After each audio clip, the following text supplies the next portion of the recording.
பிப்ரவரி 2025 8ஆம் தேதியோட நியூஸ் வந்து பார்க்க போகிறோம். இன்றைக்கி நியூஸுக்கு போகிறதுக்கு முன்னாடி ஃபர்ஸ்ட் திருக்குறள் பார்க்கலாம். இன்றைக்கி திருக்குறள் என்னென்னா, நன்மையும் தீமையும் நாடி நலம் புரிந்த தன்மையான் ஆளப்படும்.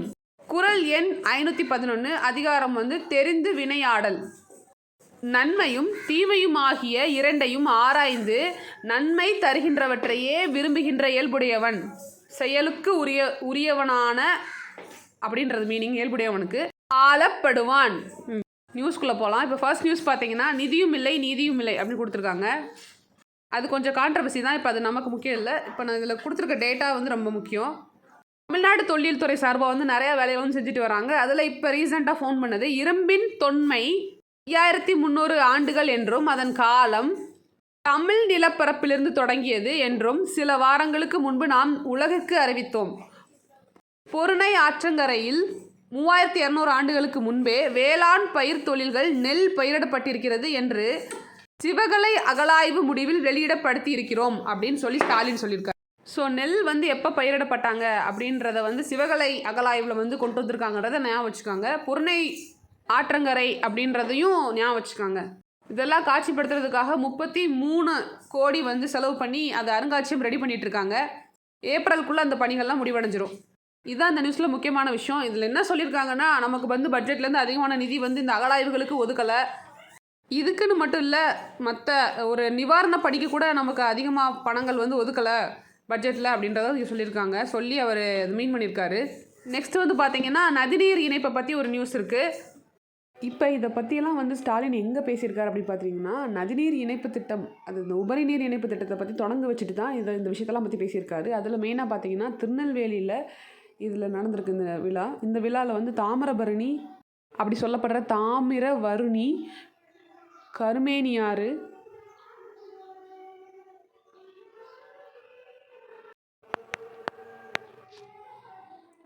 அப்புறம் பார்த்திங்கன்னா நம்பியாறு, இந்த 3 தாமிரபரணி, கருமேனியாறு, நம்பியாறு, இந்த 3 விஷயத்தையும், இந்த 3 ஆறையும் வந்து இணைக்கிற கால்வாய் திட்டம், இணைப்பு கால்வாய் திட்டம் தான் மு க ஸ்டாலின் தொடங்கி வைக்கிறாரு.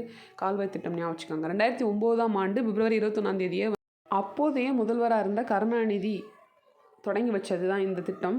16 ஆண்டுகளாக வந்து இந்த திட்டம் வந்து நிறைவேறப்படாமலே இருந்துச்சு. தாமிரபரணி ஆற்றிலிருந்து கடலில் கலக்கிற அந்த உபரி நீர் வெள்ள நீர் வந்து வினாடிக்கு 3200 கன அடி வீதம் 10 நாட்களில் வந்து 2765 மில்லியன் வந்து தண்ணி வருதாம்மா.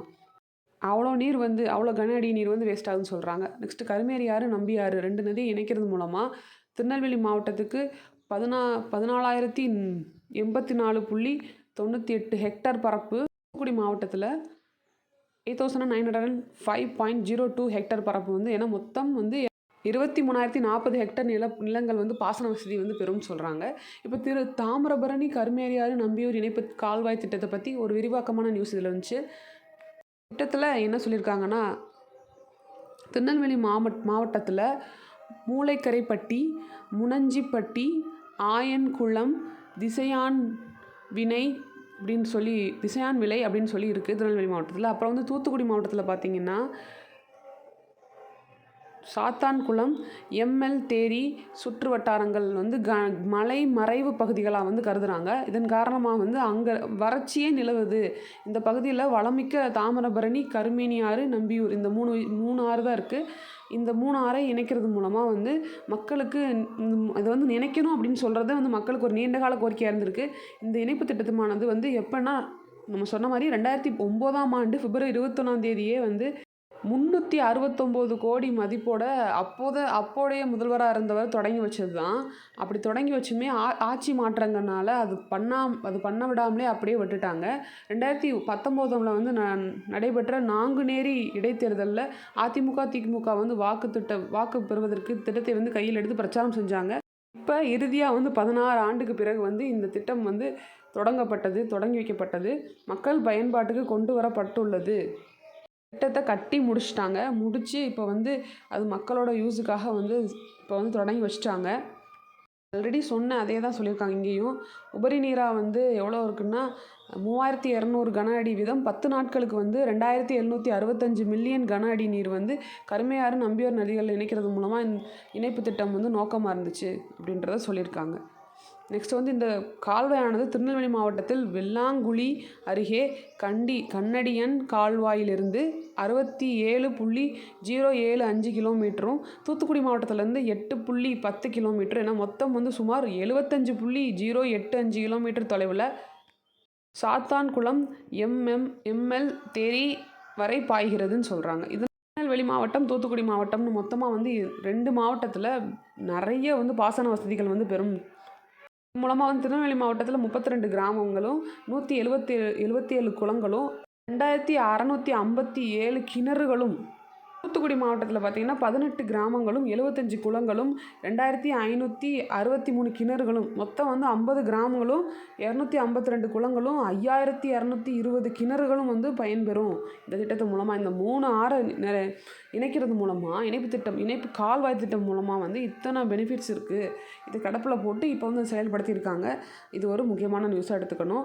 இந்த ஆறு எங்கே இருக்குது, இந்த எந்த பிளேஸில் சுவிட்சேட் ஆகிருக்கு, மொத்தம் வந்து எவ்வளோ ஹெக்டார் நிலப்பாசன வசதி வந்து நம்ம இது மூலமாக கிடைக்க போகுது, எந்தெந்த மாவட்டங்களை இது இணைக்குது, தூத்துக்குடியும் திருநெல்வேலி மாவட்டத்தையும் சேர்த்து நமக்கு வந்து பெனிஃபிட்ஸ் ஆகுது.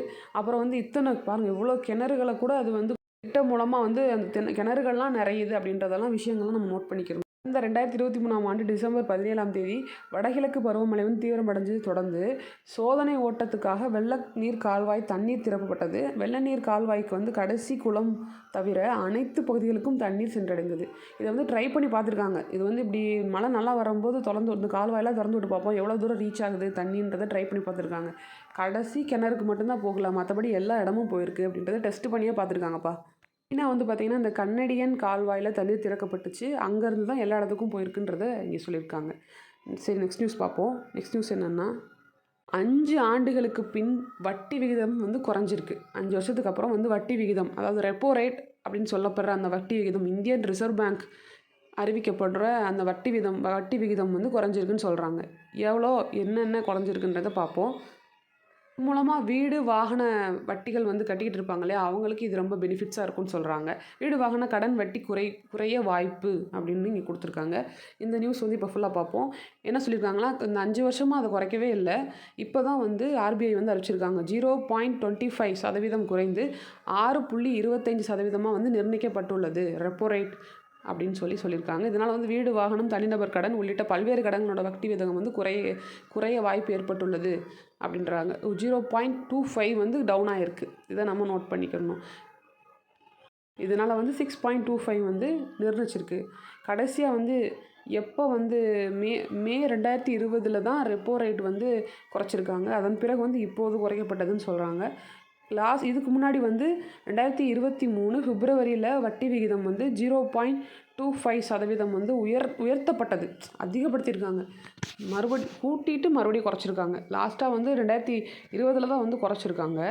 அதுக்கப்புறம் வந்து 2023 வந்து பார்த்திங்கன்னா பிப்ரவரியில் 0.25 வந்து உயர்த்தப்பட்டிருக்கு, குறைக்கலை, கூட்டியிருக்காங்க. அதுக்கப்புறம் இப்போ தான் வந்து குறைச்சிருக்காங்க 6.25. இது ஒரு முக்கியமான விஷயம்.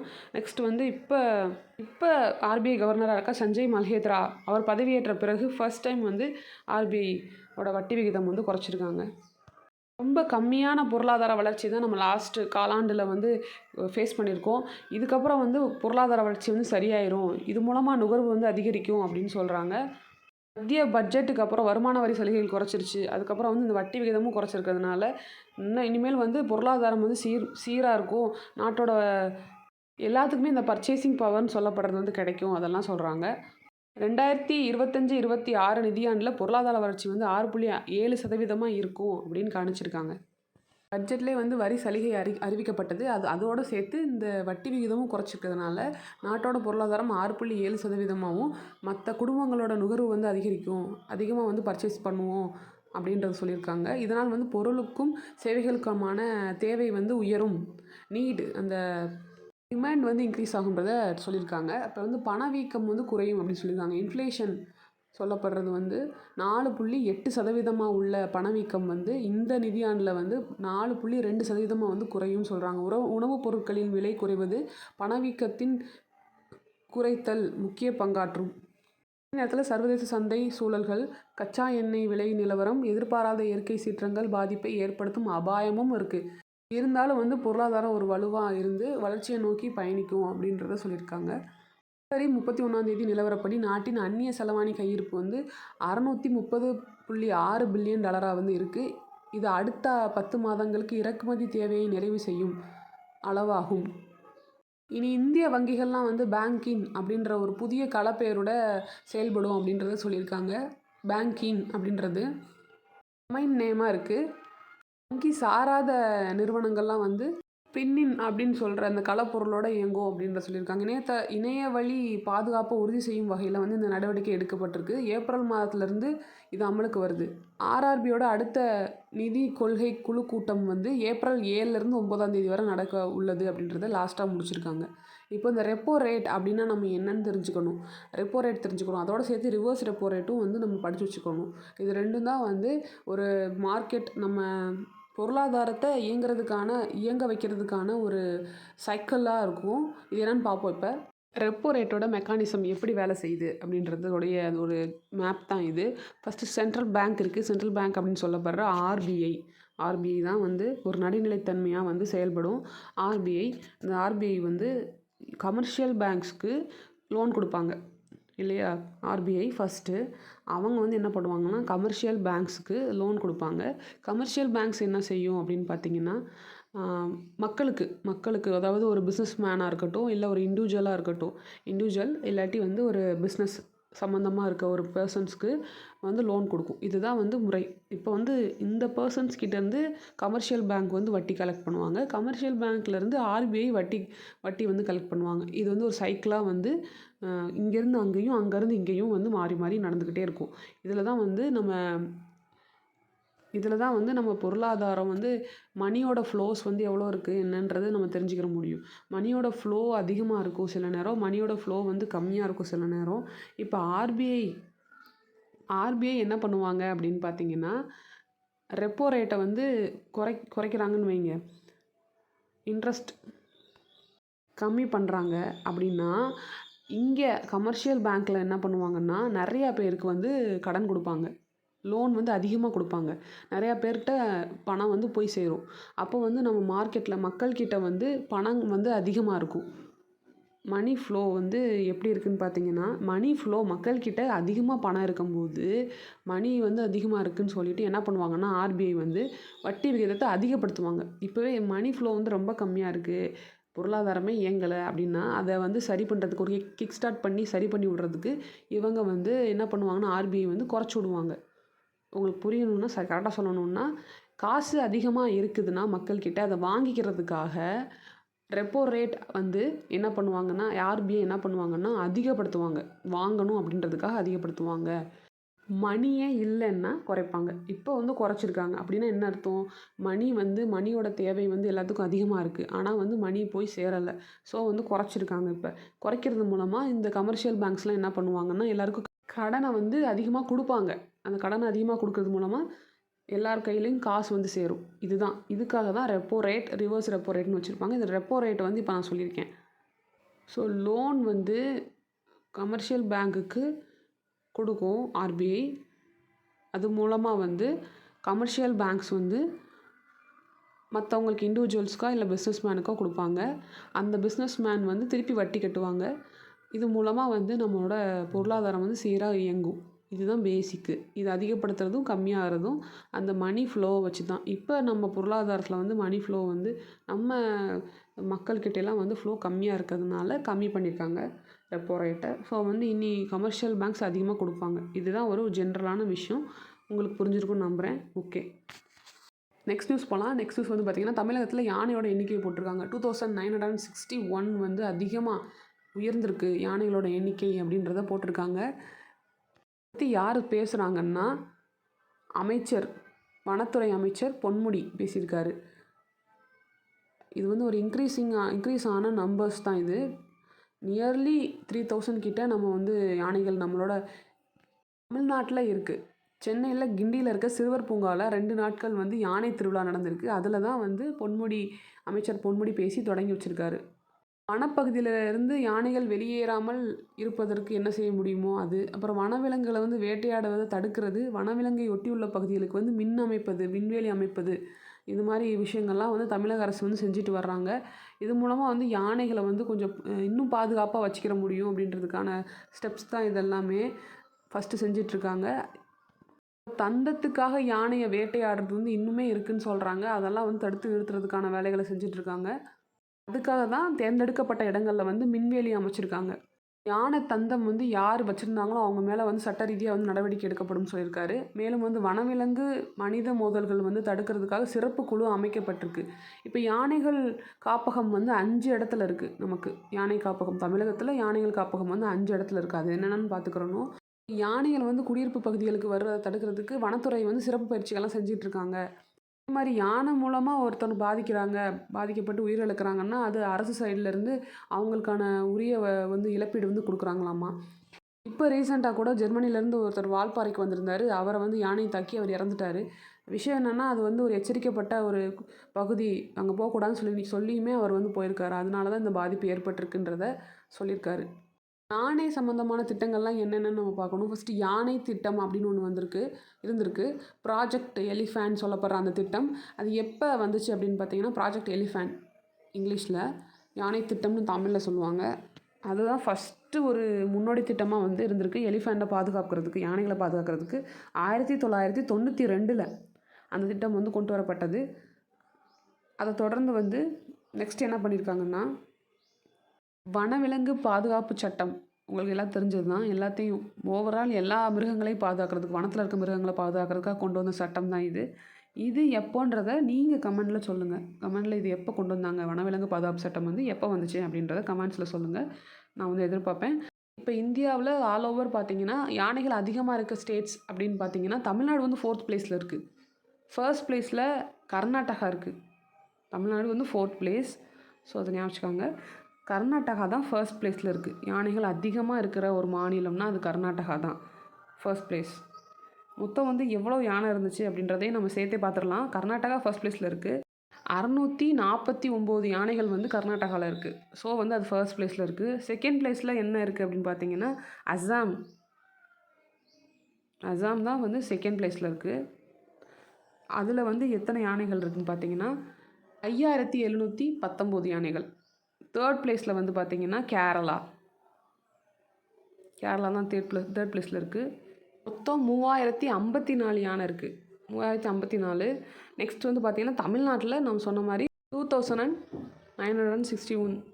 ஸோ வந்து இதுதான் வந்து ஃபர்ஸ்ட்டு கர்நாடகா, செகண்ட் வந்து அசாம், தேர்ட் வந்து கேரளா, ஃபோர்த் வந்து தமிழ்நாடு. இதுதான் வந்து யானைகளோட வரிசைப்படி.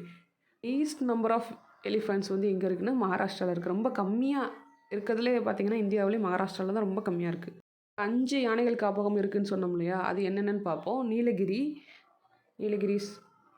நெக்ஸ்ட் வந்து நீலாம்பூர் அப்படின்னு சொல்லப்படுற இடம், அது ஒரு யானைகள் காப்பகம். நீலகிரி யானைகள் காப்பகம், நீலாம்பூர் யானைகள் காப்பகம். நெக்ஸ்ட் வந்து கோயம்புத்தூரில் 4வது யானைகள் காப்பகம் வந்து ஆனைமலை அங்கே இருக்குது. ஆனைமலை அப்படின்ற பிளேஸில் இருக்குது. நெக்ஸ்ட்டு 5th யானைகள் காப்பகம் எங்கே இருக்குதுன்னு பார்த்தீங்கன்னா அகஸ்தியார் மலை, திருநெல்வேலி பக்கம் இருக்கிற, திருநெல்வேலி மாவட்டத்தில் இருக்க அகஸ்தியார் மலை அங்கே இருக்குது. இதான் வந்து அந்த 5 யானைகள் காப்பகம். ஸோ இந்த இந்த அகஸ்தியார் மலை தான் இப்போ ரீசெண்டாக சேர்க்கப்பட்டது. நியூஸ் போகலாம். ட்ரோன் மூலம் பயிர் பாதுகாப்பு சுய உதவி குழுவினருக்கு பயிற்சி தமிழக அரசு அப்படின்னு சொல்கிறாங்க. மெயினாக வந்து பார்த்திங்கன்னா பெண்கள் தான் இதில் பயன்படுற மாதிரி போட்டிருக்காங்க இந்த பயிற்சி. மகளிர் மேம்பாட்டு நிறுவனம் மூலமாக இது நடந்திருக்கு. இது மூலமாக வந்து சுய உதவி குழுவினராக தொழில் முனைவோர் திட்டத்தை சேர்த்து நவீன தொழில்நுட்பங்களை அறிமுகப்படுத்தி அதை பயிற்சி கொடுத்து அதில் ஒரு மாஸ்டர்ஸ் ஆக்குறாங்க. 28 மாவட்டங்களைச் சேர்ந்த 44 பெண்கள் வந்து தேர்வு செய்யப்பட்டு இதில் இந்த ட்ரோன் பயிற்சி வந்து வழங்கப்பட்டிருக்கு. இது ஒரு உமன் எம்பவர்மெண்ட் தான். இந்த பயிற்சி வந்து ட்ரோன் வந்து இயக்கி ஒரு பெண் வந்து ஒரு பயிரை பாதுகாத்து அது மூலமாக அவங்களோட இன்கம் வந்து ஜென்ரேட் பண்ணிக்கிறாங்க. ஸோ இது வந்து ஒரு உமன் எம்பவர்மெண்ட்டாக சுய உதவி குழு மூலமாக மகளிர்கள் எல்லாம் சேர்ந்து இதில் பயன்படுற மாதிரி இருக்குது. ஸோ இது ஒரு மெயினான விஷயமாக நம்ம இந்த நியூஸில் பார்க்க வேண்டியதாக இருக்குது. ஸோ வந்து இந்த பயிற்சியில் நிறையா பேர் இதில் இணைஞ்சிருக்காங்க. 28 மாவட்டங்களைச் சேர்ந்த 44 பெண்கள் வந்து இருக்காங்கன்றது நியூஸ். கைவிட வேண்டுமோன்னு அந்த சென்டர் பேஜ் கட்டுரை பார்க்கலாம். மத்திய நிதியமைச்சர் நிர்மலா சீதாராமன் தாக்கல் செய்துள்ள 2025-26ஆம் ஆண்டுக்கான நிதிநிலை அறிக்கையில் மகாத்மா காந்தி தேசிய ஊரக வேலைவாய்ப்பு உறுதி திட்டம் அதில் 86,000 கோடி வந்து நிதி ஒதுக்கீடு செய்யப்பட்டுள்ளது. அந்த திட்டத்துக்காக ஒதுக்கியிருக்காங்க. திட்டத்தோட வேலை உறுதி நாட்கள் வந்து 100 நாள் இருக்குது. அதை வந்து 150 நாளாக, அதாவது ஆல்ரெடி 100 நாள் திட்டம்னு சொல்லப்படுற திட்டம் தான் இது. இந்த திட்டம் வந்து 100 நாள் எல்லாத்துக்கும் வேலை கொடுத்துட்ருக்காங்க. இதை வந்து 150 நாளாக வந்து உயர்த்தணும் அப்படின்னு சொல்லி ஒரு ரெக்வஸ்ட் எல்லா சைட்லேருந்து அது கேட்கப்படுது. நெக்ஸ்ட்டு வந்து பார்த்திங்கன்னா, ஊதியம் குறைவாக இருக்குதுன்னு சொல்லிட்டு இன்னும் ஒரு 400 வழங்க வேண்டும் அப்படின்ற ரெக்வஸ்ட்டும் இருக்குது. அப்புறம் வந்து நகரப்புறங்களுக்கு இந்த திட்டத்தை வந்து விரிவுபடுத்துங்க அப்படின்னு சொல்லி ஒரு கோரிக்கையும் வச்சுருக்காங்க. இத்தனை கோரிக்கை இருக்கும்போது நிதி ஒதுக்கீடு வந்து உயர்த்தவே இல்லை. போன ஆண்டு மாதிரியே அதே நிதி தான் வந்து இந்த ஆண்டு ஒதுக்கியிருக்காங்கன்ற மாதிரி ஒரு குற்றச்சாட்டு இருக்குது. ஆல்ரெடி வந்து 9,860 கோடி வந்து பற்றாக்குறை ஏற்பட்டுள்ளது. வேலை செஞ்சவங்களுக்கு இந்த கூலி பாக்கியே 6,949 கோடி வந்து இருக்குதுன்னு சொல்கிறாங்க. இந்த நிதியாண்டு முடிய 2 மாதம் தான் இருக்குது. ஆனால் வந்து பட்ஜெட்டில் குறைவாக தான் அறிவிச்சிருக்காங்க. இது மூலமாக அடுத்த நிதியாண்டும் சேர்த்து பாதிக்கும்னு சொல்கிறாங்க. இப்போ ஃபர்ஸ்ட்டு எப்போ இந்த திட்டம் தொடங்கப்பட்டது பார்த்தீங்கன்னா, 1991 பிரதமர் நரசிம்ம ராயால் வந்து முன்மொழியப்பட்ட திட்டம் தான் இது. அப்போ இதோட பேர் வந்து ஜவஹர் வேலை திட்டம்னு சொல்லியிருக்காங்க. பின்னர் வந்து 2005 வந்து காங்கிரஸ் தலைமையிலான ஐக்கிய முற்போக்கு கூட்டணி வந்து ஆட்சிக்கு வந்த பிறகு இந்த திட்டத்தை வந்து வேலைக்கு உணவு திட்டம் அப்படின்னு இணைக்கப்பட்டாங்களாமா. அப்போதைய பிரதமராக இருந்த மன்மோகன் சிங்கால் வந்து 2005 ஃபர்ஸ்ட் இந்த திட்டம் வந்து தொடங்கப்பட்டது. சட்டம் வந்து நிறைவேற்றப்பட்டதுன்னு சொல்லியிருக்காங்க. சட்டத்தின்படி கிராம மக்களுக்கு, குறிப்பாக பெண்களுக்கு வந்து அவங்க வசிக்கிற பகுதியிலேருந்து 5 கிலோமீட்டர் சுற்றளவில் ஆண்டில் 100 நாட்கள், ஒரு வருஷத்துக்கு 100 நாள் வந்து வேலை வந்து உத்தரவாதம் அளிக்கப்பட்டு, சாலைகள், குளங்கள், குட்டைகள், கிணறுகள் உள்ள பொது சொத்துக்களை வந்து அவங்க சரி பண்ணி இந்த திட்டத்து மூலமாக வேலையை செஞ்சு அது மூலமாக அவங்க ஏர்ன் பண்ணிக்கலான்றதை கொண்டு வந்த திட்டம் தான் இது. 20 ஆண்டுகளாக செயல்பட்டு வர இந்த திட்டம் வந்து ஃபர்ஸ்ட் வந்து 625 மாவட்டங்களில் அறிமுகப்படுத்தப்பட்டது. பின்னர் படிப்படியாக அது விரிவாக்கம் செய்யப்பட்டு 788 மாவட்டங்கள்லையும் மொத்தமாக பார்த்திங்கன்னா 13.42 கோடி பேர் இந்த திட்டத்தோட பயனாளியாக இருக்காங்க. திட்டத்தோட பெரிய ட்ராபேக்காக வந்து விவசாய தொழில் செய்கிறவங்களுக்கு ரொம்ப பாதிக்குது. அதுக்கு அவங்க களை நடுறதுக்கு, களை பறிக்கிறதுக்கெலாம் வந்து ஆள் கிடைக்க மாட்டேங்குது. எல்லாருமே வந்து இந்த திட்டத்துக்கு போயிடுறாங்க. போயிட்டு 100 நாள் வேலை திட்டம்னு சொல்லிட்டு அதோட சம்பளத்தை வாங்கிட்டு அவங்க அங்கேயே இருந்துக்கிறாங்க. அவங்களுக்கு தேவையான தொழில் செய்கிறதுக்கு யாருமே வர்றதில்லைன்ற ஒரு குற்றச்சாட்டு இருக்குது. நிறைய கம்ப்ளைண்ட் சும்மா இருந்துகிட்டே வந்து காசு வாங்கிட்டு போகிறதுனால அந்த வேலைக்கு தான் அதிகமாக ஆள் போகிறாங்கன்ற மாதிரி சொல்லியிருக்காங்க. ஃபஸ்ட்டு நிறைய முறைகேடும் நடந்திருக்கு.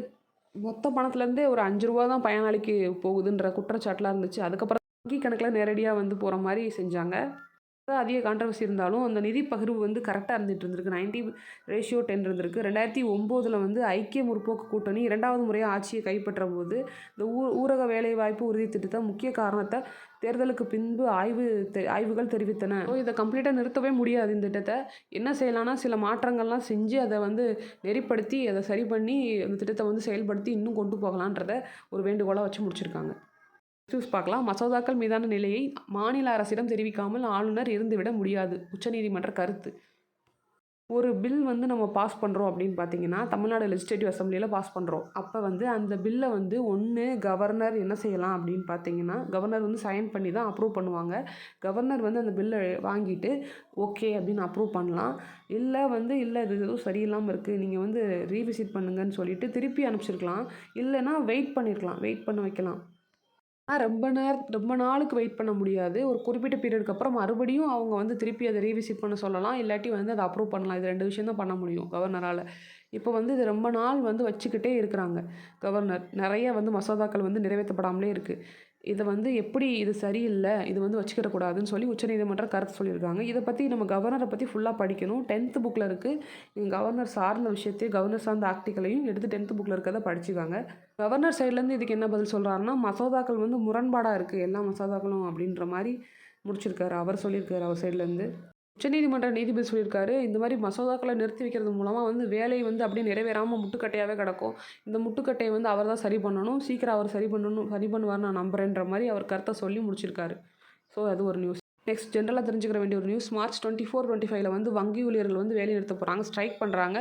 ஸோ தொடர்ச்சியாக 4 நாட்கள் வந்து வங்கி செயல்படாது, எல்லாம் தெரிஞ்சுக்காங்க. நெக்ஸ்ட் நியூஸ் வந்து ஸ்கில் இந்தியா திட்டம் வந்து தொடர ரூபாய் 8,800 கோடி வந்து மத்திய அமைச்சர் வந்து ஒப்புதல் கொடுத்துருக்காங்க. இப்போ ஸ்கில் இந்தியா அப்படின்ற திட்டம் வந்து ஆல்ரெடி நம்மக்கிட்ட இருக்கிற திட்டம் தான். இது வந்து செயல்படாமல் கொஞ்சம் வந்து லேக் ஆகிக்கிட்டு இருக்க திட்டமாக இருக்குது. இதுக்கு வந்து இப்போ அதிகமாக அமௌண்ட் வந்து ஒதுக்கியிருக்காங்க பட்ஜெட்டில். திறன் மேம்பாடு திட்டம் சொல்லப்படுற ஸ்கில் இந்தியா திட்டம் வந்து ஒரு 3 திட்டத்தை இணைச்சு பிரதமரோட திறன் வளர்ச்சி திட்டம் கேவிஒய் 4.0 அதுவும் பிரதமரோட தேசிய தொழில் பழகுனர் திட்டம் பிஎம்என்ஏபிஎஸ் வாழ்க்கை கல்வி நிறுவனம் ஜேஎஸ்எஸ் திட்டம், இந்த 3 திட்டமும் பிஎம்என்ஏஎஸும் பிஎம்ஜேஎஸ்எஸ் அந்த திட்டமும் இந்த 3 திட்டங்களும் சேர்ந்து ஒருங்கிணைச்ச திட்டம் தான் வந்து இந்த முக்கிய திட்டமாக திறன்மிகு இந்தியா திட்டம், ஸ்கில் இந்தியா திட்டம். நல்லா ஒருத்தர் படிச்சிருக்காரு, எனக்கு நல்லா நாலேஜ் இருக்குது, பட் வந்து என்னால் ப்ராக்டிக்கலாக சரியாக இயங்க முடியலை அப்படின்னா அந்த ஸ்கில் டெவலப்மெண்ட் இல்லாத காரணத்தினால. ஸோ அந்த ஸ்கில் டெவலப்மெண்ட்டை ஏற்படுத்தி அவருக்கான அந்த வேலையில் கொண்டு போய் அவர் சேர்க்கறதுக்காக உருவாக்கப்பட்ட அந்த திட்டம் தான் ஸ்கில் டெவலப்மெண்ட் திட்டம். 14 வயசுலேருந்து 35 வயசில் இருக்க எல்லா இளைஞர்களும் இதில் பங்கு பெற மாதிரி இருக்கும். ஆண்கள் அப்படின்னு பார்த்தீங்கன்னா 14லேருந்து 35 வயசு வரைக்கும், பெண்கள் அப்படின்னு பார்த்தீங்கன்னா 15லேருந்து 45 வயசு வரைக்கும் இருக்க எல்லா பெண்களும் எளிதில் பழகக்கூடிய ஒரு திட்டமாக வந்து அறிமுகப்படுத்தி அதுக்கான அவங்களுக்கு பயிற்சி அளித்து அவங்களோட வேலையில் உட்கார வைக்கிறது தான் இந்த நோக்கமே. இதுவரை 2022ஆம் ஆண்டில் சுமார் 40 கோடி பேருக்கு இந்த பயிற்சி அளிச்சிருக்காங்க. 2015ஆம் ஆண்டில் இந்த திட்டம் வந்து தொடங்கப்பட்டது. ஸோ ஸ்கில் இந்தியா வந்து 2015 தொடங்கப்பட்டது. இதான் அந்த ஸ்கில் இந்தியா பற்றின விஷயம். இதோட சேர்த்து 2 எக்ஸ்ட்ரா வந்து இன்ஃபர்மேஷன் இருக்குது இந்த நியூஸில். தேசிய தூய்மை பணியாளர் ஆணையத்தை எக்ஸ்டெண்ட் பண்ணியிருக்காங்க. 2028 மார்ச் மாதம் வரை வந்து எக்ஸ்டெண்ட் பண்ணியிருக்காங்க. ஆணையத்தில் தலைவர், துணைத் தலைவர், 5 உறுப்பினர்கள், செயலாளர், இணை செயலாளர் எல்லாருமே அடங்கியிருப்பாங்க. அதுக்காக வந்து 50.91 கோடி வந்து நிதி ஒதுக்கியிருக்காங்க. ரயில் கோட்டங்களோட எல்லையை வந்து மாற்றிருக்காங்க. வந்து பார்த்திங்கன்னா ஆந்திராவோட விசாகப்பட்டினம் தலைமையிடமாக கொண்ட தெற்கு கடலோர ரயில்வே அப்படின்னு ஒரு புதிய மண்டலத்தை வந்து உருவாக்கியிருக்காங்க. கடந்த 2019ஆம் ஆண்டு முன்மொழிஞ்சது இப்போ உருவாக்கியிருக்காங்க. கிழக்கு கடலோர ரயில்வேயின் வால்டர் கோட்டம் 2 கோட்டங்களாக வந்து பிரிக்கப்படுகின்றது. ஒரு கோட்டம் வந்து விசாகப்பட்டினத்தை தலைமையிடமாக கொண்டது தெற்கு கடலோர ரயில்வே வரம்பில் வந்து இருக்குது. மற்றொரு கோட்டம் வந்து ஒடிசா ராயக்கடா அப்படின்ற இடத்த வந்து தலைமையிடமாக கொண்டு கிழக்கு கடலோர ரயில்வே வந்து வரம்பில் அது கொண்டு வர்றாங்க. விசாகப்பட்டினம், ஒடிசா அப்படின்னு 2 விஷயத்தை வந்து ஒடிசா அப்படின்னு 2 கோட்டம் வந்து கொண்டு வந்திருக்காங்க அப்படின்றத ஞாபகம் வச்சுக்காங்க. கோட்டங்கள் வந்து மாற்றிருக்காங்க. ஸோ இதுதான் வந்து அந்த நியூஸ். ஸ்கில் இந்தியா, அப்புறம் வந்து தேசிய தூய்மை பணி ஆணையம், அப்புறம் ரயில் கோட்டங்கள் வந்து மாற்றப்பட்டது. 2015 ஸ்கில் இந்தியா தொடங்கப்பட்டது, ஞாபகம் வச்சுக்காங்க. அப்புறம் அந்த 3 திட்டங்களை இணைச்சது மூலமாக தான் ஸ்கில் இந்தியா இருக்குது. நெக்ஸ்ட் நியூஸ் போகலாம். நெக்ஸ்ட் நியூஸ் என்னன்னு பார்த்தீங்கன்னா, இந்தியாவில் 10 கோடி கிவா சூரிய மின்சக்தி உற்பத்தி. அமைச்சர் பிரால்ஹாத் வந்து தகவல் கொடுத்துருக்காரு. புதிய புதுப்பிக்கத்தக்க எரிசக்தி அமைச்சகம் வந்து வெளியிடப்பட்ட செய்திக்குறிப்பில் மத்திய அரசோட இந்த மின்சக்தி திட்டங்கள்லாம் வந்து புரட்சிகரமான மாற்றங்கள் வந்து கொண்டு வரப்பட்டது. இந்தியாவில் 10 கோடி கிவா சூரிய மின்சக்தி உற்பத்தி வந்து இலக்கை வந்து வெற்றிகரமாக எட்டியிருக்காங்க. 10 கோடி எட்டணுன்றதை வந்து ஒரு இலக்காக வச்சு இப்போ தான் அதை அடைஞ்சிருக்காங்க. பசுமை எரிசக்தி துறையில் இந்தியா வந்து தன்னிறைவு அடைஞ்சிருக்கு. இது கடந்த 10 ஆண்டில் 35 மடங்கு அதிகமாக வந்து சூரிய மின்சக்தியை வந்து உற்பத்தி பண்ணியிருக்காங்க இந்தியாவில். 2014 அந்த வாகில் வந்து பார்த்திங்கன்னா 28.2 லட்சம் கிலோ வாட்டாக இருந்த சூரிய மின்சக்தி இப்போ 10 கோடி கிலோ வாட்டாக இருக்குது. நெக்ஸ்ட் நியூஸ் போகலாம். நெக்ஸ்ட் நியூஸ் வந்து ஸ்போர்ட்ஸ் நியூஸ். தேசிய விளையாட்டு போட்டிகளில் டென்னிஸில் தமிழகத்துக்கு தங்கம் கிடச்சிருக்கு. ஆல்ரெடி நமக்கு தெரிஞ்சது தான். டேராடூனில் நடந்துகிட்ருக்க நேஷ்னல் கேம்ஸில் இப்போ லாஸ்ட்டாக வந்து தமிழ்நாடு வந்து 13 தங்கம், 17 வெள்ளி, 19 வெண்கலத்தோட 49 பதக்கங்களுடன் 6வது இடத்துல நிலைச்சிருக்கு. சர்வீசஸ் அணி வந்து 64 பதக்கங்களோட முதல் இடத்துலையும், கர்நாடகா வந்து 30 தங்கம், 12 வெள்ளி, 15 வெண்கலத்தோட செகண்ட் பிளேஸ்லையும், 57 பதக்கங்களோட செகண்ட் பிளேஸ்லையும், மகாராஷ்டிரா வந்து 21 தங்கம், 38 வெள்ளி, 40 வெண்கலத்தோட தேர்ட் பிளேஸ்லேயும் இருக்குது. ஸோ வந்து 6th பிளேஸில் தமிழ்நாடு, ஃபர்ஸ்ட் பிளேஸில் சர்வீசஸ் அணி, செகண்ட் பிளேஸில் கர்நாடகா, தேர்ட் பிளேஸில் மகாராஷ்டிரா. இதுதான் வந்து ஸ்போர்ட்ஸ் நியூஸில் இப்போதைக்கு கரண்ட்டாக இருக்கிறது. இது முடிஞ்சது பிறகு நம்ம டீட்டெயிலாக பார்ப்போம். டீட்டெயிலாக யார் யார் எவ்வளோ பதக்கங்கள் வாங்கியிருக்காங்கன்னு. இப்போதைக்கு தமிழ்நாடு 6th பிளேஸில் இருக்குன்றதை தெரிஞ்சுக்காங்க. நெக்ஸ்ட் நியூஸ் பார்த்தீங்கன்னா, YR-4 விண்கல் பூமியை தாக்கும் வாய்ப்பு அதிகரிப்பு அப்படின்னு போட்டிருக்காங்க. ஒரு விண்கல் வந்து வந்துட்டுருக்கு, அது பூமியை தாக்குறதுக்கான வாய்ப்பு வந்து அதிகம் இருக்குது அப்படின்றத ஒரு நியூஸாக கொடுத்துருக்காங்க. தாக்குறதுக்கான வாய்ப்பு வந்து 0.3%லேருந்து 2.3% வந்து அதிகரிச்சிருக்குன்னு நிபுணர்கள் சொல்கிறாங்க. இது மூலமாக வந்து பார்த்திங்கன்னா வாய்ப்பு வந்து 1.3% தான். அதாவது ஏறத்தாழ 99% வந்து இது ஆபத்து இல்ல. இதுக்கான அந்த விண்கல் வந்து பூமியை தாக்க போது ஆபத்து இல்லைன்னு சொல்லிட்டு அமெரிக்கா விண்வெளி நிறுவனம் வந்து சொல்லியிருக்காங்க கடந்த வாரம்.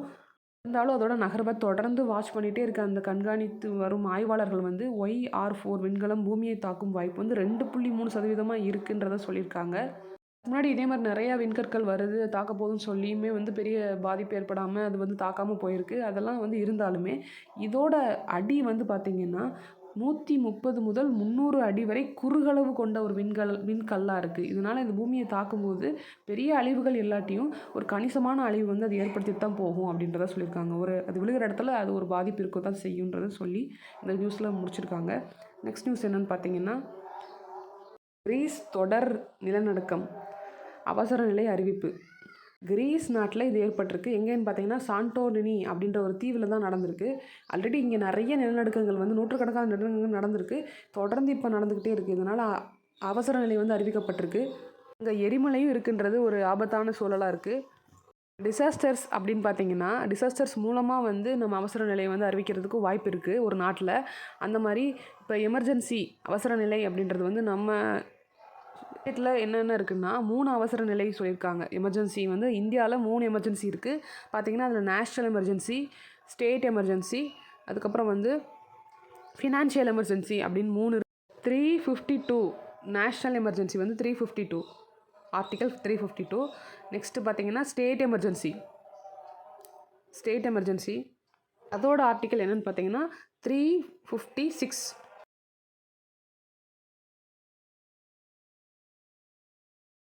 எமர்ஜென்சி என்னென்னு பார்த்தீங்கன்னா ஃபினான்ஷியல் எமர்ஜென்சி. அது வந்து ஒரு இப்போ நிதிநிலை வந்து ரொம்ப மோசமாக இருக்குது, பொருளாதாரம் வந்து ரொம்ப வீழ்ச்சி அடைஞ்சிருச்சு அப்படின்னு பார்த்தீங்கன்னா இப்போ ஸ்ரீலங்காவில் கூட அது நடந்துச்சு இல்லையா. ஃபினான்ஷியல் எமர்ஜென்சியாக வந்து அமல்படுத்தினாங்க. அதோட ஆர்டிக்கல் என்னென்னு பார்த்தீங்கன்னா 360. இதுதான் வந்து ரொம்ப முக்கியமான 3 விஷயங்கள் நம்ம இந்த நியூஸ் மூலம் தெரிஞ்சுக்கிற வேண்டிய ஒரு விஷயமா இருக்குது. இப்போ வந்து எமர்ஜென்சி டைமில் வந்து ஃபண்டமெண்டல் ரைட்ஸ்லாம் வந்து இல்லாமல் போயிடும். ஃபண்டமெண்டல் ரைட்ஸ் வந்து எதுவுமே நமக்கு இருக்காது. ஆனால் வந்து 2 ஃபண்டமெண்டல் ரைட்ஸ் வந்து அப்படியே இருக்கும். அதை என்னென்ன ஃபண்டமெண்டல் ரைட்ஸ் அப்படின்னு பார்த்தீங்கன்னா இல்லை அடிப்படை உரிமைகள்னு சொல்லுவாங்க. அடிப்படை உரிமைகள் வந்து இல்லாமல் போயிடும் எமர்ஜென்சி பீரியடில். அதில் 2 அடிப்படை உரிமை வந்து அப்படியே வந்து இருக்கும். அது என்னென்ன அடிப்படை உரிமைன்னா ஆர்டிக்கல் 2021 அந்த 2 அடிப்படை உரிமைகள் ஃபண்டமெண்டல் ரைட்ஸ் மட்டும் அப்படியே வந்து ஸ்டேபிளாக இருக்கும். அந்த 2 அடிப்படை உரிமை என்ன அப்படின்றத நீங்கள் கமெண்ட்ஸில் சொல்லுங்கள். அந்த 2 அடிப்படை உரிமைகளும் அவ்வளோதான். நெக்ஸ்ட் நியூஸ் என்னென்னு பார்த்தீங்கன்னா ஒரு ஸ்போர்ட்ஸ் நியூஸ் தான். கஜகிஸ்தானில் உலக வாள்வீச்சு கூட்டமைப்பு நடத்திய ஜூனியர் உலகக்கோப்பை வாள்வீச்சு போட்டியில் பங்கேற்க உள்ள தமிழக வீராங்கனை ஸ்லா சங்மா மற்றும் வீரர் ப அரவிந்தனுக்கு தலா 3.15 லட்சத்துக்கான காசோலை வந்து தமிழ்நாடு சாம்பியன்ஸ் அறக்கட்டளை நிதியிலிருந்து வழங்கப்பட்டது. கலந்துக்கிறதுக்கு முன்னாடியே அவங்களுக்கு வந்து ஒரு ஊக்கத்தொகையாக வந்து கொடுக்குறாங்க. இது மூலமாக அவங்க வந்து போய் ரீச் ஆகி கலந்துட்டு வர்றதுக்கு ஒரு யூஸ்ஃபுல்லாக இருக்குன்றதுக்காக இது வந்து பண்ணியிருக்காங்க. 2 பேத்துக்குமே தலா வந்து 3.15 லட்சம் வந்து காசோலை வழங்கியிருக்காரு. நியூஸ் பார்த்தீங்கன்னா ஒரு சின்ன நியூஸ் தான். தேவநேய பாவனருக்கு தமிழ் வணக்கம். முதல்வர் மொழி ஞாயிறு அப்படின்ற போற்றப்படுற தேவநேய பாவனருக்கு தமிழ் வணக்கம் வந்து செலுத்திருக்காரு முதல்வர் மு க ஸ்டாலின். பிறந்த தினத்தை வந்து ஒரு வாழ்த்து செய்தியை வந்து அவரோட ட்விட்டர்னு சொல்லப்படுற அந்த எக்ஸ் பக்கத்தில் வந்து வெளியிட்டிருக்காரு. தமிழின் தூய்மைக்கும் சீர்மைக்கும் பாடுபட்டு தனித்தமிழ் இயக்கத்துக்காக தனது வாழ்வையே ஒப்படைத்தவர் அவர் சொல்லி மென்ஷன் பண்ணியிருக்காரு. மொழி ஞாயிறுன்றது அவரோட இன்னொரு பெயர், அதை ஞாபகம் வச்சுக்கோங்க. மொழி ஞாயிறுனாலே தேவநேய பாவனர் தான். ஸோ வந்து இதுதான் வந்து 8ஆம் தேதியோட நியூஸ், February 8 நியூஸ். தேங்க்யூ.